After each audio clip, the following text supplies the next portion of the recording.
a constant theme in this course has been the unpredictability and the unknowability of the future. Yes. And sometimes the future is a very important thing to that you kind of want to know, right? I mean, if you're borrowing money or you're lending money, it would be very useful for you to be able to predict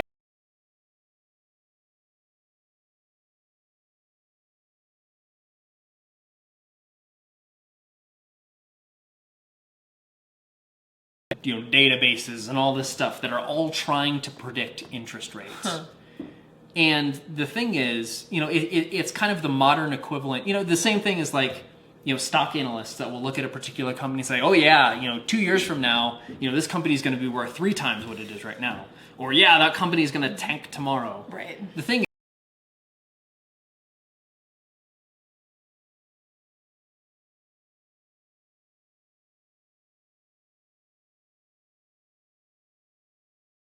is important to us. Yeah.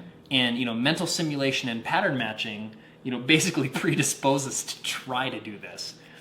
And so, but it's not necessarily the most effective approach, because if you plan on a specific future, more likely than not, things aren't exactly going to happen the way that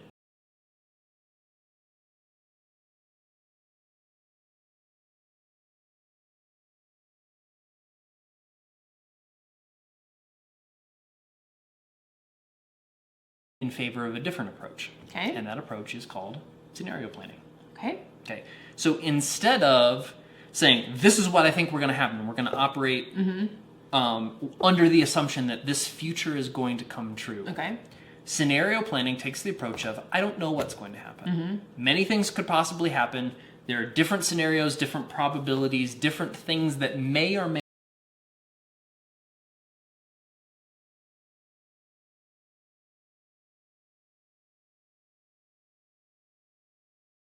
a list of things that could happen. Oh, okay. Things that you might have to deal with, things that might happen or you might have to respond to, or things that are important, Okay. right?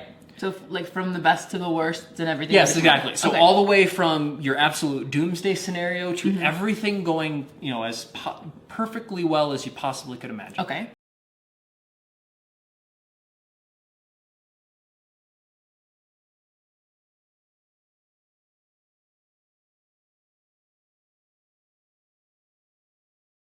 Through those different scenarios and figure out what you will do if something happens. Okay. Okay, so you may, going back to the investor example, interest rates could be 5%, 6%, 7% in a year.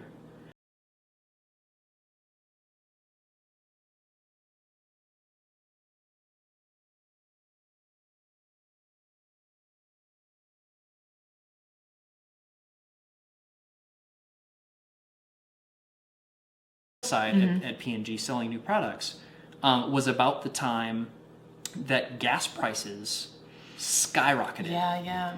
And that's a really big deal for a company because that impacts your transportation costs, certainly. Particularly if you're transporting things from, China or Japan or Taiwan, or you're spending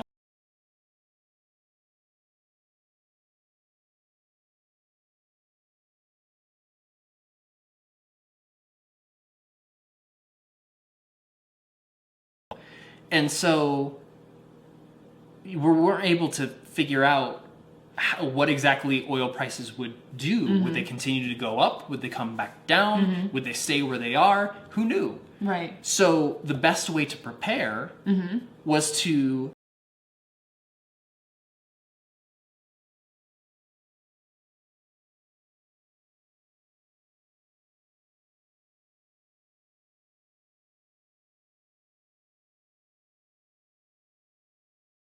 Us out of that situation. Yes. And actually, the best way to do this is, going back to, our discussion of narrative, we simulate based on stories. And so if you can kind of construct a scenario, and there's a book on the personal MBA reading list called Learning from the Future that talks all about doing this. If you construct a scenario in the form of a story,